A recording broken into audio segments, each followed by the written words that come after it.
संविधान में हुए कुछ बहुत ही अहम बदलावों पर मतलब संशोधनों पर एक गहरी नजर डालने वाले हैं। नमस्कार। हमारे पास जो स्रोत हैं वो इन महत्वपूर्ण संशोधनों की एक सूची देते हैं। अब ये समझना न सिर्फ इम्तिहानों के लिए जरूरी है बल्कि ये जानने के लिए भी कि भारत की कानूनी और राजनीतिक व्यवस्था आज जैसी है वैसी क्यों है। बिल्कुल। हमारा मकसद है ये देखना कि आजादी के बाद से हमारा संविधान कैसे बदला है और इन बदलावों ने आम नागरिक के अधिकारों, सरकार चलाने के तरीकों और हमारे समाज पर क्या असर डाला है। हाँ। ये कहानी है कि कैसे भारत की बुनियाद रखने वाला दस्तावेज मतलब हमारा संविधान वक्त के साथ खुद को ढालता रहा है। बिल्कुल सही कहा।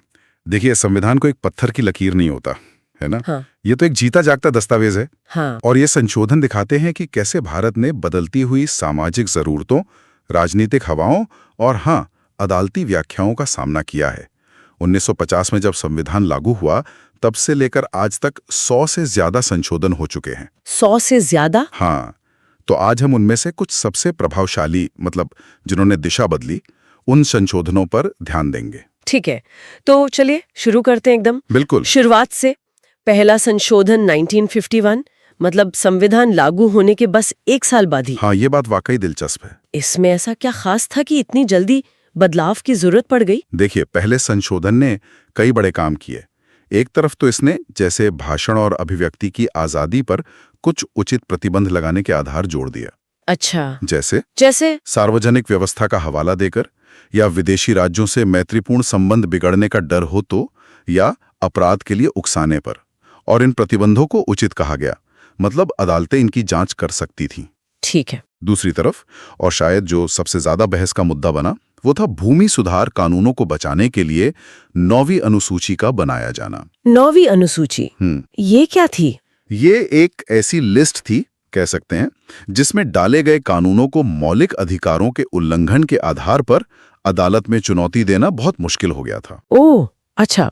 यानी जमींदारी खत्म करने जैसे जो सामाजिक सुधार थे उन्हें कानूनी अड़चनों से बचाने की कोशिश थी ये। हाँ, उस समय का तर्क यही था। ये एक तरह से मौलिक अधिकारों और राज्य के नीति निर्देशक सिद्धांतों मतलब जो सामाजिक आर्थिक लक्ष्य थे उनके बीच एक शुरुआती टकराव और संतुलन बनाने की कोशिश थी। इसी संशोधन ने सामाजिक और शैक्षिक रूप से पिछड़े वर्गों के लिए विशेष प्रावधान करने का रास्ता भी खोला था। लेकिन वो 9वीं अनुसूची, उससे तो एक लंबी बहस छिड़ गई होगी। बिल्कुल, कि क्या संसद इस तरह से न्यायिक समीक्षा मतलब अदालतों की कानूनों को जांचने की शक्ति को सीमित कर सकती है? ये सवाल तब से चला आ रहा है। फिर 1956 में आया 7वां संशोधन। ये तो काफी बड़ा बदलाव लग रहा है, राज्यों की पुनर्गठन से जुड़ा हुआ। हाँ, ये बहुत बड़ा कदम था। इसने राज्यों की वो पुरानी श्रेणियां थी ना, part A, B, C, D states, उन्हें खत्म कर दिया। हाँ। और उनकी जगह 14 राज्य और 6 केंद्र शासित प्रदेश बनाए। ये आज के भारत के नक्शे की नींव थे, कह सकते हैं। सही। इसीलिए ये भी तय किया कि 2 या ज्यादा राज्यों के लिए एक ही हाईकोर्ट हो सकता है या हाईकोर्ट का अधिकार क्षेत्र केंद्र शासित प्रदेशों तक बढ़ाया जा सकता है। मतलब जरूरी प्रशासनिक इंतजाम किए गए। तो ये भारत के संघीय ढांचे को मजबूत करने की दिशा में एक अहम मोड़ था। बिल्कुल। अब आगे बढ़ते हैं उस दौर में जब संसद की संविधान बदलने की शक्ति पर ही सवाल उठने लगे थे। 24वां संशोधन 1971, ये क्यों महत्वपूर्ण था? हाँ, देखिए, इसके पीछे ना गोलकनाथ मामले में सुप्रीम कोर्ट का एक फैसला था। अच्छा। उस फैसले में कोर्ट ने कहा था कि संसद मौलिक अधिकारों में कटौती नहीं कर सकती। हाँ। तो 24वें संशोधन ने एक तरह से उस फैसले को पलटने की कोशिश की। मतलब इसने साफ किया कि संसद को संविधान के किसी भी हिस्से में यहाँ तक कि मौलिक अधिकारों में भी संशोधन करने की पूरी शक्ति है, अनुच्छेद 368 के तहत। और ये भी अनिवार्य कर दिया कि राष्ट्रपति को ऐसे संशोधन बिल पर अपनी सहमति देनी ही होगी। अच्छा। वो मना नहीं कर सकते। तो ये संसद की सर्वोच्चता, हाँ, उसे स्थापित करने का एक प्रयास था। हाँ। और इसी से जुड़ा था फिर 25वां संशोधन 1971 का। हाँ, उसने इस बात को और आगे बढ़ाया। उसने एक नया अनुच्छेद 31C जोड़ा। 31C? हाँ, उसका मतलब यह था कि अगर सरकार कुछ खास नीति निर्देशक सिद्धांतों को मतलब सामाजिक लक्ष्यों को लागू करने के लिए कानून बनाती है तो उसे इस आधार पर चुनौती नहीं दी जा सकती कि वो समानता के अधिकार अनुच्छेद 14 या कुछ और मौलिक अधिकारों अनुच्छेद 19 का उल्लंघन करता है। और संपत्ति के अधिकार का क्या हुआ? उसे और सीमित कर दिया गया। तो ये दोनों संशोधन 24वां और 25वां मिलकर दिखाते हैं कि संसद सामाजिक आर्थिक बदलावों को लागू करने के लिए अपनी शक्ति का दावा कर रही थी, भले ही उससे कुछ मौलिक अधिकार सीमित हो रहे हों। इसी दौरान एक और प्रतीकात्मक बदलाव हुआ, 26वां संशोधन, जिसने पूर्व राजघरानों को मिलने वाले प्रिवी पर्ट्स, मतलब वो जो विशेष भत्ते थे, उन्हें खत्म कर दिया। हाँ, ये भी एक बड़ा कदम था समानता के सिद्धांत की दिशा में। ये दिखाता है कि भारत अब रजवाड़ों के दौर से निकलकर एक आधुनिक गणराज्य बन रहा था। अब आते हैं भारतीय लोकतंत्र के एक बहुत ही, कह सकते हैं, विवादित दौर पर, आपातकाल का समय। 38वां संशोधन 1975, इसने क्या बदला? इसने आपातकाल की घोषणा को न्यायिक समीक्षा से बाहर कर दिया। मतलब राष्ट्रपति ने आपातकाल क्यों लगाया, इस पर अदालत सवाल नहीं कर सकती थी। अरे! और यही चीज राष्ट्रपति या राज्यपालों द्वारा जारी अध्यादेशों पर भी लागू कर दी गई। उनको भी कोर्ट में चुनौती नहीं दी जा सकती थी। अच्छा। और इसने राष्ट्रपति को ये शक्ति भी दे दी कि वो एक ही समय में अलग-अलग आधारों पर कई राष्ट्रीय आपातकाल घोषित कर सकते हैं। बाप रे! तो कुल मिलाकर इसने कार्यपालिका की शक्ति को बहुत ज्यादा बढ़ाया और जो न्यायिक निगरानी थी उसे कमजोर किया। और फिर आया वो कुख्यात 42वां संशोधन 1976, जिसे मिनी संविधान भी कहा जाता है। इसके तो बहुत दूरगामी असर हुए होंगे। बिल्कुल बिल्कुल, इसका दायरा बहुत ही बड़ा था। इसने प्रस्तावना में 3 नए शब्द जोड़े: समाजवादी, धर्मनिरपेक्ष और अखंडता। हाँ, ये तो हम पढ़ते हैं। फिर पहली बार नागरिकों के लिए मौलिक कर्तव्य शामिल किए गए। एक नया भाग 4A जोड़ा गया। मौलिक कर्तव्य? हाँ, इसने ये भी तय कर दिया कि राष्ट्रपति को कैबिनेट की सलाह मानने के लिए वो बाध्य हैं।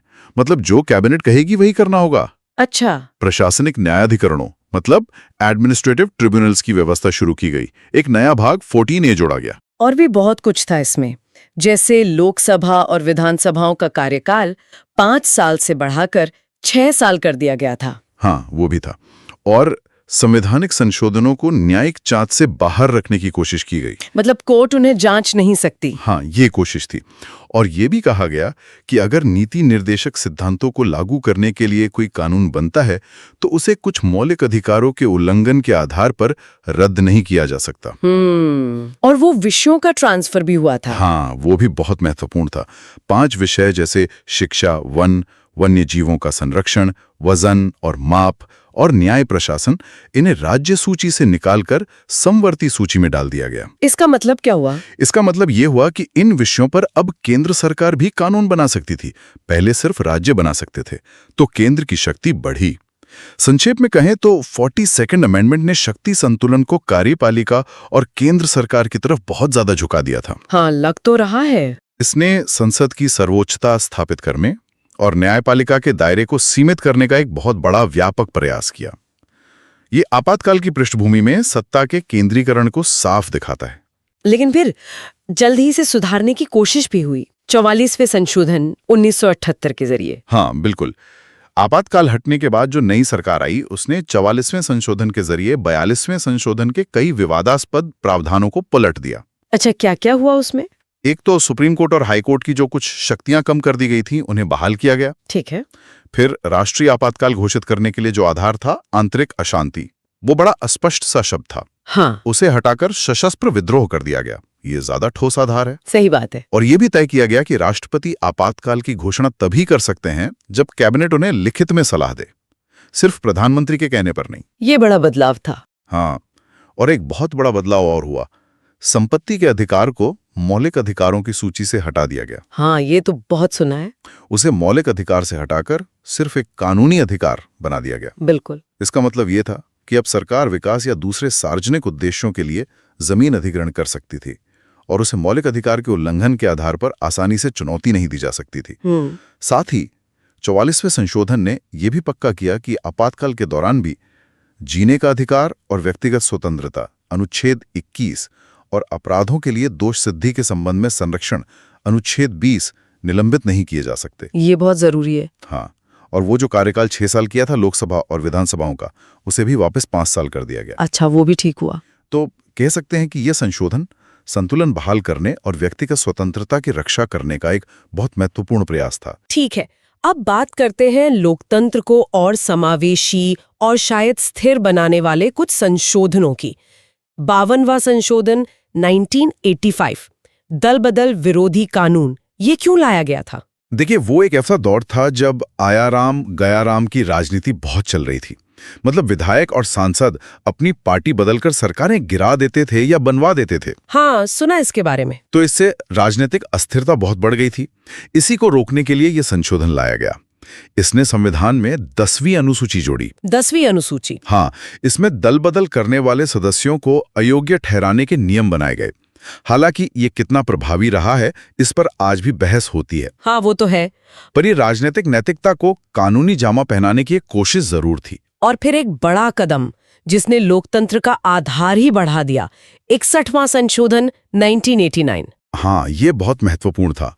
इसने वोट डालने की उम्र 21 साल से घटाकर 18 साल कर दी। इससे तो करोड़ों युवा जुड़ गए होंगे चुनावी प्रक्रिया से। बिल्कुल, देश के करोड़ों युवा सीधे वोटर बन गए। ये भारतीय लोकतंत्र के विस्तार में एक मील का पत्थर था। स्थानीय शासन को मजबूती देने वाले संशोधन भी बहुत महत्वपूर्ण थे।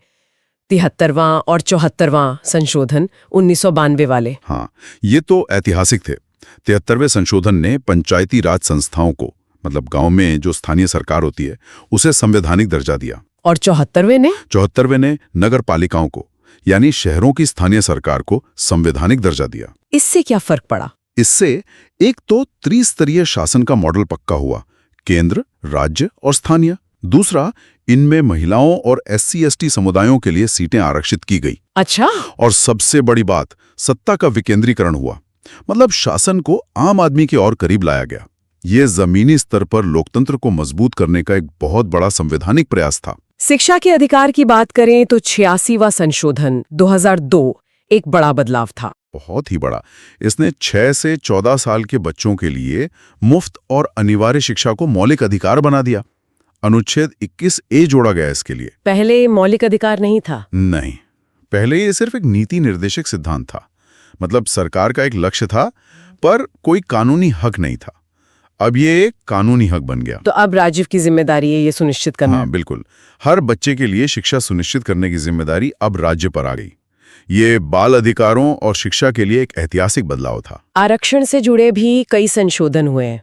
खासकर हमने देखा है कि सुप्रीम कोर्ट के फैसलों के बाद, जैसे 77वां, 85वां और हाल के 102वां, 103वां, 105वां संशोधन, इनका क्या रुझान रहा है? हाँ, यहाँ एक पैटर्न सा दिखता है।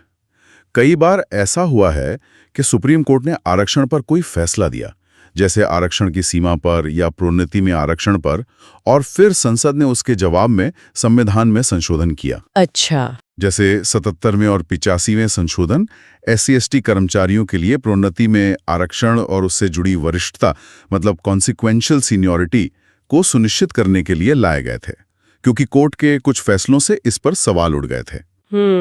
फिर 102वें संशोधन ने राष्ट्रीय पिछड़ा वर्ग आयोग NCBC को संवैधानिक दर्जा दिया। और 130वां, वो EWS वाला? हाँ, 130वें ने पहली बार आर्थिक आधार पर, मतलब इकोनॉमिकली वीकर सेक्शंस EWS के लिए 10% आरक्षण का प्रावधान किया।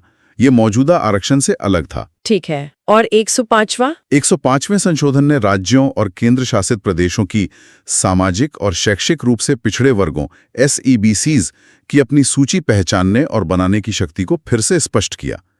102वें संशोधन के बाद इस पर कुछ भ्रम की स्थिति बन गई थी, उसे दूर किया गया। तो ये दिखाता है कि आरक्षण एक लगातार विकसित होता मुद्दा रहा है। बिल्कुल।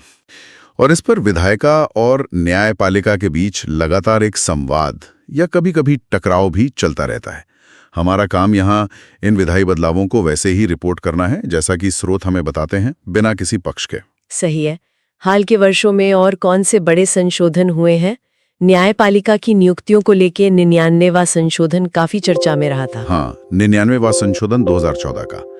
इसने जजों की नियुक्ति की जो मौजूदा कॉलेजियम प्रणाली है, जिसमें जज ही जजों को चुनते हैं, हाँ, उसे बदलकर एक राष्ट्रीय न्यायिक नियुक्ति आयोग NJAC बनाने की कोशिश की थी। इस आयोग में न्यायपालिका के साथ साथ कार्यपालिका के प्रतिनिधि और कुछ प्रमुख नागरिक भी शामिल होने थे। लेकिन वो लागू तो नहीं हुआ? नहीं, 2015 में सुप्रीम कोर्ट ने इसे असंवैधानिक करार दे दिया। कोर्ट का मानना था कि ये संविधान के मूल ढांचे, खासकर न्यायपालिका की स्वतंत्रता का उल्लंघन करता है। तो कॉलेजियम प्रणाली वापस आ गई? हाँ, बिल्कुल। ये मामला दिखाता है कि विधायिका और न्यायपालिका के बीच शक्ति संतुलन का मुद्दा कितना जटिल और संवेदनशील है। और आर्थिक क्षेत्र में एक बहुत बड़ा बदलाव आया 101वें संशोधन 2016 से जीएसटी। हाँ, वस्तु एवं सेवा कर यानी जीएसटी, इसने तो भारत के पूरे अप्रत्यक्ष कर ढांचे को ही बदल दिया। एक राष्ट्र एक कर के सिद्धांत पर आधारित। हाँ, ये नारा तो बहुत चला था। इसने कई सारे केंद्रीय और राज्य करों को एक में मिला दिया। हालांकि इसका कार्यान्वयन काफी जटिल रहा है और केंद्र राज्य के वित्तीय संबंधों पर भी इसका गहरा असर पड़ा है। हाँ, वो तो है। अभी भी इस पर बहस और सुधार की गुंजाइश बनी रहती है। और सबसे ताजा संशोधनों में से एक है 106वां संशोधन 2023 महिला आरक्षण अधिनियम। हाँ, जिसे नारी शक्ति वंदन अधिनियम भी कहा जा रहा है। ये संशोधन लोकसभा और सभी राज्यों की विधानसभाओं में महिलाओं के लिए 1/3 यानी 33% सीटें आरक्षित करता है। ये पारित हो चुका है। हाँ, ये सितंबर 2023 में संसद के विशेष सत्र में पारित हुआ और राष्ट्रपति की सहमति भी मिल गई है। लेकिन इसका लागू होना भविष्य में होने वाले परिसीमन पर निर्भर करेगा। मतलब जब अगली बार लोकसभा और विधानसभा क्षेत्रों का नए सिरे से निर्धारण होगा, उसके बाद होने वाले चुनावों से ये लागू होगा। अच्छा, तो इसमें अभी समय लगेगा। हाँ, पर ये राजनीतिक प्रतिनिधित्व में लैंगिक समानता लाने की दिशा में एक बहुत बड़ा और प्रतीक्षित कदम माना जा रहा है। तो इस पूरी यात्रा को अगर हम देखें, आजादी के बाद की शुरुआती जरूरतों और समायोजनों से लेकर फिर संसद और न्यायपालिका के बीच शक्ति संतुलन की वो खिंचतान, हाँ, आपातकाल का वो दौर और फिर उसमें सुधार के प्रयास, सामाजिक न्याय के लिए उठाए गए कदम, जैसे आरक्षण या स्थानीय शासन, बिल्कुल, लोकतंत्र का विस्तार, वोटिंग की उम्र घटाना, दल बदल को रोकना और फिर हाल के आर्थिक, सामाजिक और प्रतिनिधित्व से जुड़े बदलाव, ये साफ है कि भारतीय संविधान एक ठहरा हुआ दस्तावेज नहीं है। ये लगातार विकसित होता रहा है। बिल्कुल सही कहा। ये संशोधन ही दिखाते हैं कि संविधान कैसे देश की बदलती जरूरतों, समाज की उभरती मांगों और राजनीतिक वास्तविकताओं का आईना बनता है।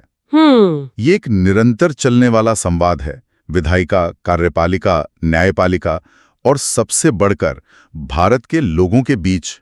और यही संवाद इस दस्तावेज को आज भी इतना प्रासंगिक बनाए हुए है। हर संशोधन के पीछे कहानी है, एक जरूरत है, एक संघर्ष है और एक लक्ष्य है। उम्मीद है कि इन प्रमुख संशोधनों की इस चर्चा से भारत के संवैधानिक विकास की एक झलक मिली होगी और ये समझने में भी मदद मिलेगी कि हमारा शासन तंत्र कैसे काम करता है, कैसे विकसित हुआ है। और अंत में बस एक विचार छोड़ते हैं श्रोताओं के लिए। जिस रफ्तार और जिन मुद्दों पर पिछले कुछ दशकों में संशोधन हुए हैं, उसे देखते हुए ये सोचना लाजमी है कि भविष्य में कौन सी नई चुनौतियां या कौन से नए मुद्दे संविधान में बदलाव की मांग कर सकते हैं। हाँ, ये सोचने वाली बात है। क्या तकनीक में जो तेज बदलाव हो रहे हैं, या जैसे जलवायु परिवर्तन की चुनौती है, या बदलते सामाजिक मूल्य, क्या ये सब भारत में अगले बड़े संवैधानिक मंथन का कारण बनेंगे? ये सवाल भविष्य के लिए है। बिल्कुल। इस गहन पड़ताल में हमारे साथ रहने के लिए धन्यवाद।